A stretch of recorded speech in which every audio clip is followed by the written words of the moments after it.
Okay, so firstly, I'm pleased to welcome everyone to the first meeting of the new council term of the Clyde Valley Learning Development Joint Committee. Before we move to today's business, I will take the seventh. So Councillor Andrew Anderson is in attendance. We have apologies from Councillor Anne McTaggart, and the following members are also all present. Councillors Francesca Brennan, Anne Ballinger, Emma Rodden and Lindsay Hamilton. So moving to item 1 on the agenda, I would ask if anyone has any declarations of interest. I'll take that as a no.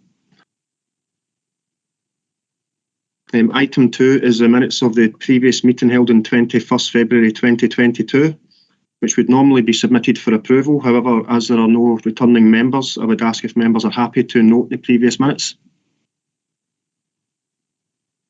Okay. Item 3 is the position of the convener.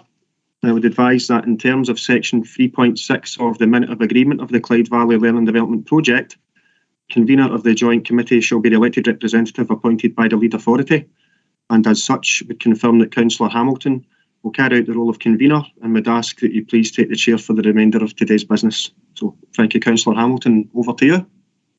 Thanks, Stuart. Expertly done. Thank you. Thanks very much, everyone, and welcome to the meeting. So we will just go on with the agenda for today and let people get back out into the sunshine if you would like, because you don't get it very much. So I will go on to agenda item number 4, which is position of vice convener, and I would invite any of my council colleagues to put themselves forward for it. Don't all rush at once. Seriously. Is MD willing to take on the vice convenership? What does the vice convener do effectively, Lindsay? Can I ask Jerry to let you, or Stuart to? Quite happy, convener, just to come in. I mean, really just to deputise for the convener, so if the convener wasn't available for any meetings, or if the convener had to declare an interest in any particular item, to take the chair. And also there would be an option for you to attend pre-agenda meetings as well if you wish to do that. I don't think it'll be particularly strenuous, Stuart. It's not an onerous position, I wouldn't say no.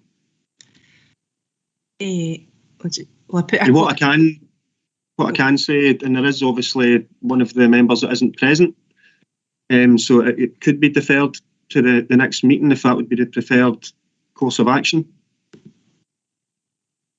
I think for Francesca, I'm happy to do it. I would be happy to do it if there isn't a huge amount of interest. So I would be happy to do it, but I just didn't want to stand in anybody else's way. But it looks like that wouldn't be the case.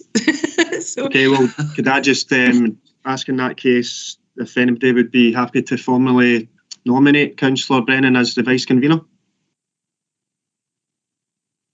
Councillor Anderson's raised his hand.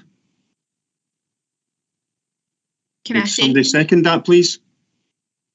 Yep. Councillor Hamilton? Yep. Okay, is anybody otherwise minded? Are we happy to agree that? I see nodding heads, so that's agreed. Thank you. Congratulations. Thanks so much. I think. Can I ask Jerry to come in? Thank you, Chair. Councillor Brennan, just to say to you, I would be very happy to have a chat with you offline if that would be appropriate, to give you a bit more background beyond what's in today's papers. Just given that you've just put yourself in a position as vice convener. So if that would be something you'd like us to do, we'd be happy to take that on for you, either myself or Stuart. Yeah, that would be great. Thanks very much. Thank you. Okay, thank you. Thank you.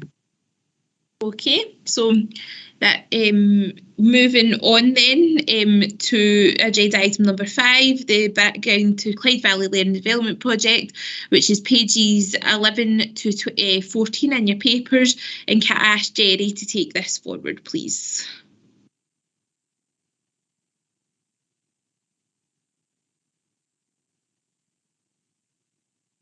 Oh, Jerry, I think you're on mute.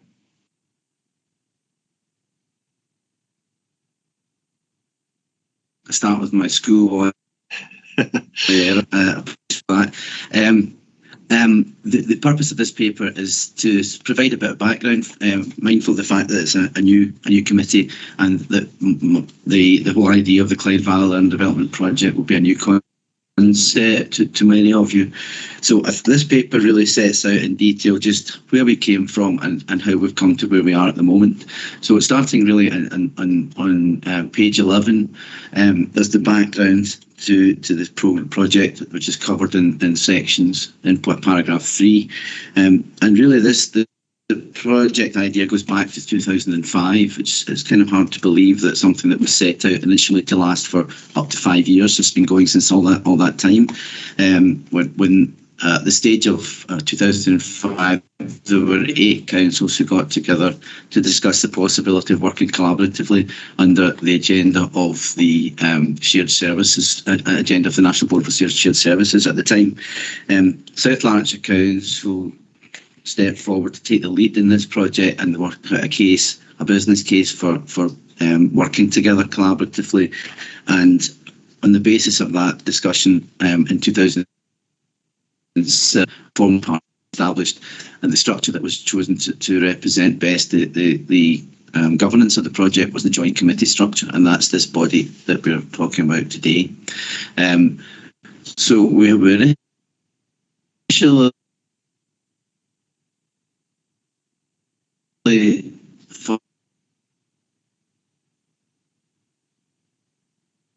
funds supported Jerry, sorry, can you hear me? From the Jerry? The National Board for Shared Services. Sorry, hi, am I? Jerry, hi, you're breaking up a wee bit. Yeah, if you just maybe want to take it back a wee half minute or so, please. Sorry, I've been having some communications difficulties today, so please let me know if there's a problem. I'll take it back to just where we got started in 2007. Is that about right, Stuart? Yeah, thanks, Jerry. Can you hear me? Can you hear me okay? Yeah, okay. So we initially had 8 members in the original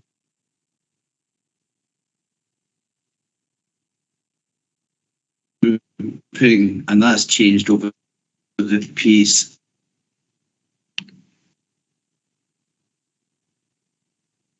Maybe worthwhile turning his video off. Within the project. Technical. Jerry. Yeah. You try turning your camera off, Jerry, and see if that helps.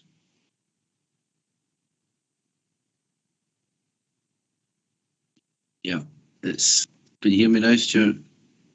Yeah.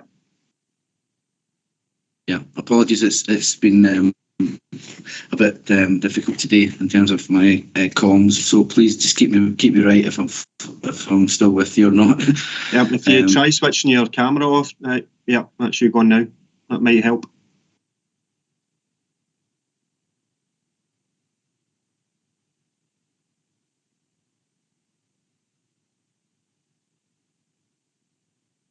oh dear. It's not helped at all, has it? Nope.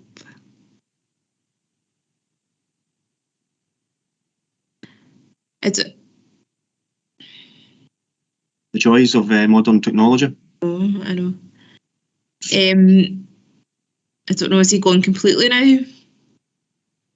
Not sure, to be honest. I suppose that's the only problem when you can't see him. I know. It's the icon's still on the screen, so he is still in the meeting, but we clearly can't hear him.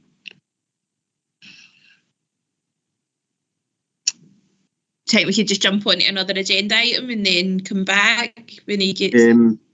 You could potentially do that, Chair, yeah, if you want to, if members are happy to order the Are you items of happy business. Oh, are you back, Jerry?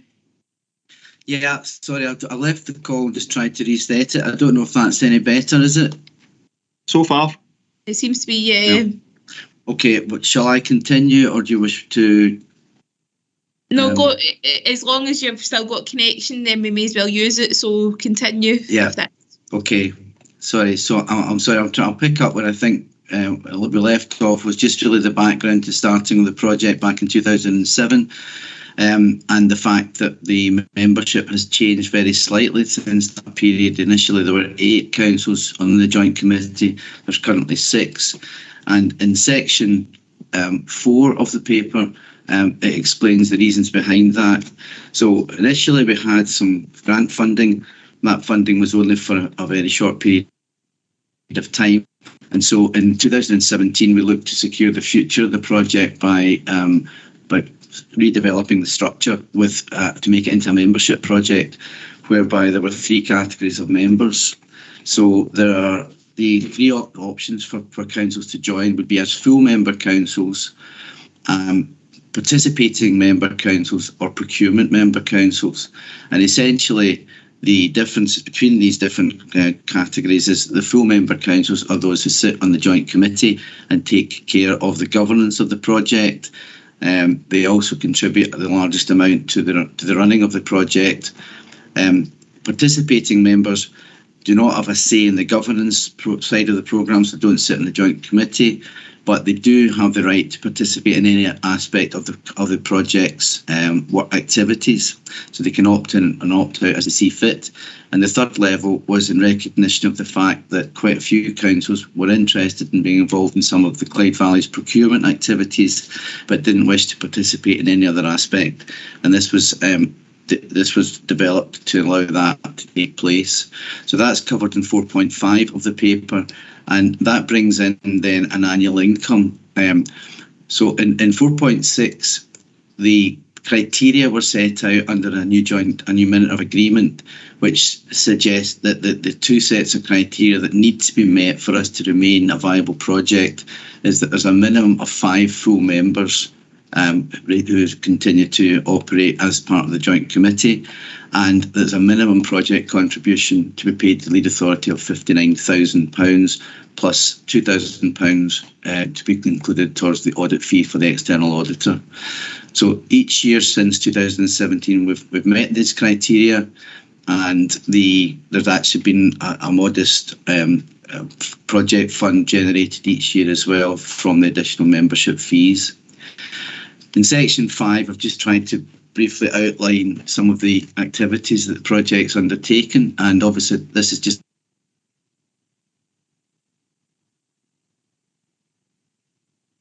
across. It's all going so well. Jerry, hi, we're losing you again. Sorry.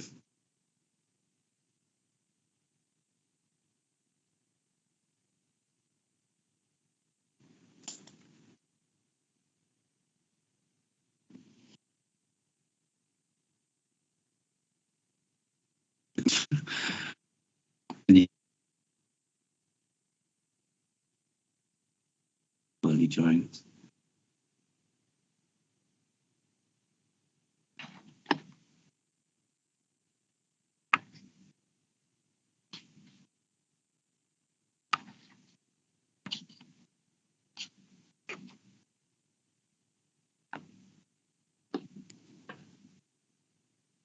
Sorry, I've just tried reset. I don't know if you can hear me now again.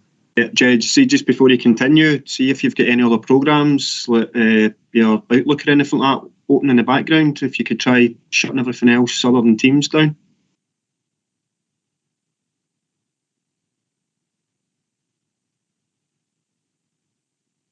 Hopefully that might make a wee difference.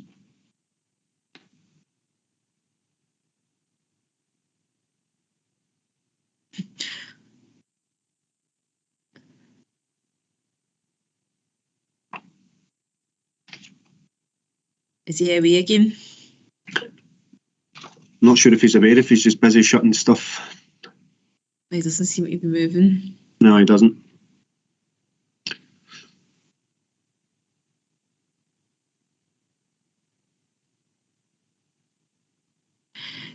Convener, if you want to just, members obviously agreed that we could order. Yeah, I was going to say order a business. So Jerry had a wee bit of time to get this sorted. Then Jerry was taking the next agenda item as well, but so we'll leave that and jump on to number 7 if the members are quite happy with that.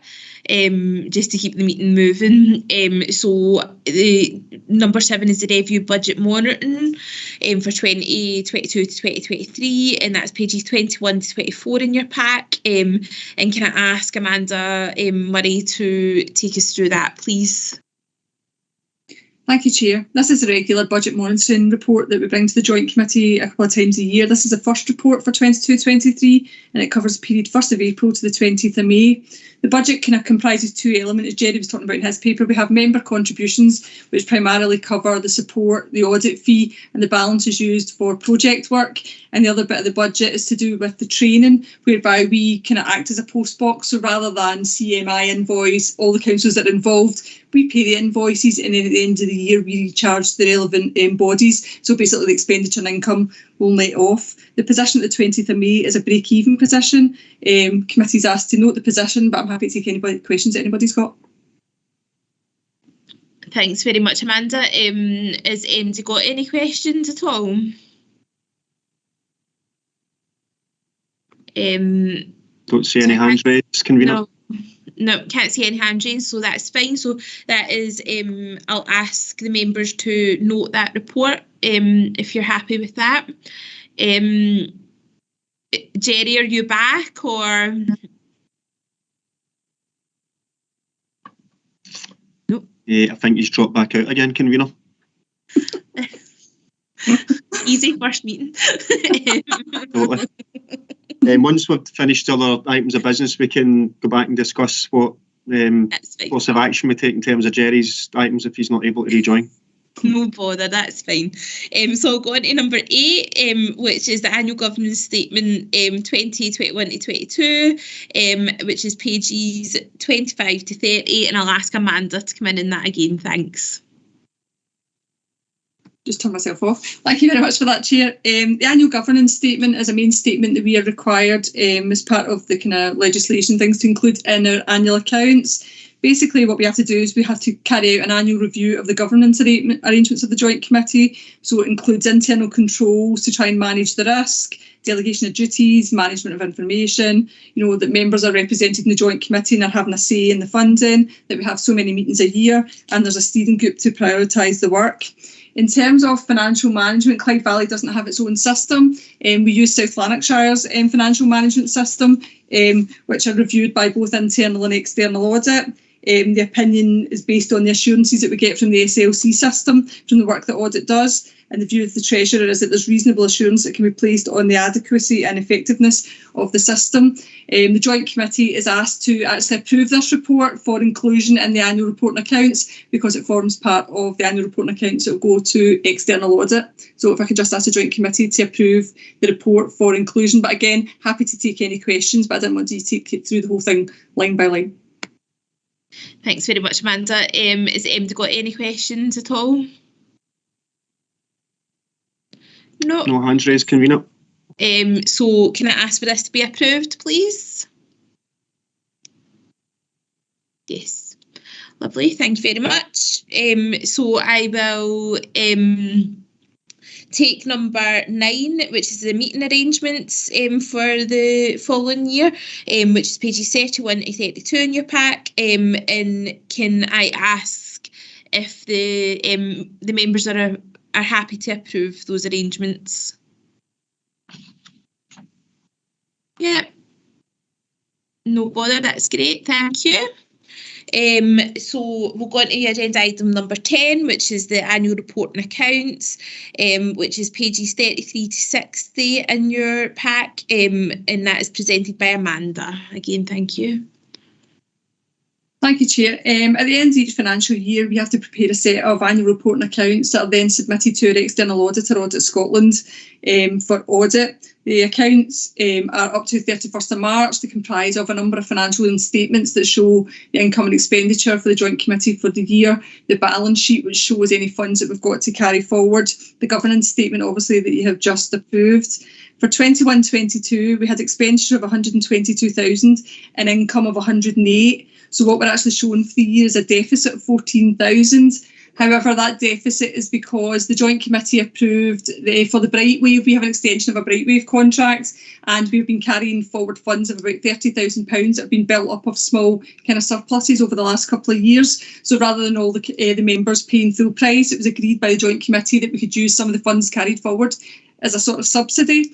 So basically in the year we actually had a surplus of 11, but we had the extra spend of 25,000 that the Joint Committee approved that we've got money held in the balance sheet to pay for, which is why it looks like a deficit, but it's not really. It looks like a bad position that's not. Taking into account the final 21-22 position, we've still got a balance of £16,000 in the balance sheet that we can carry forward, and that can be used on additional project work over and above the in-year balance of funds that we've got from members that can be used on project work. And the Joint Committee are asked to kind of note the annual accounts, that they'll be submitted to audit. What will happen in September time after the audit is the external auditor will attend the September meeting where they will present a report to elected members and the Joint Committee on what's happened throughout the audit. Are they happy? Are they satisfied? Is there anything they want us to change? And at that point, the Joint Committee will be asked to approve the audited accounts. But at this point, just for noting, and I'm happy to take any questions again. Thanks, Amanda. To get any questions? No, easy peasy.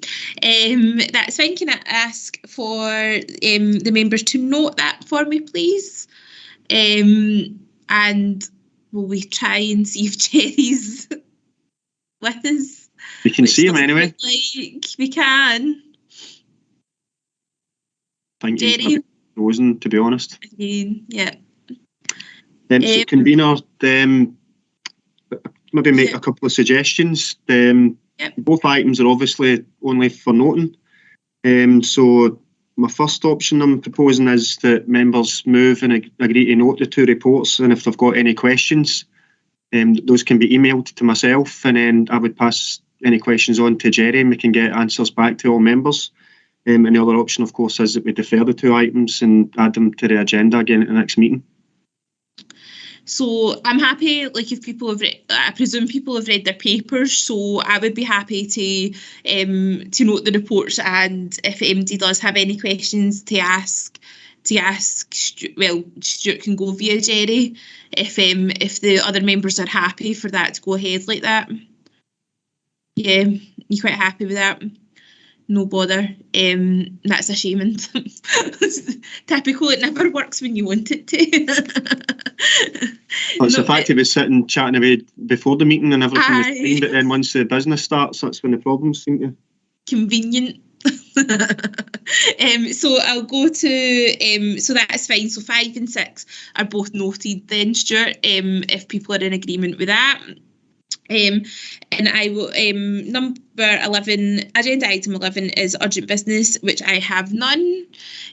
So I can ask you, Stuart, please to stop the recording of the meeting. Thanks, convener.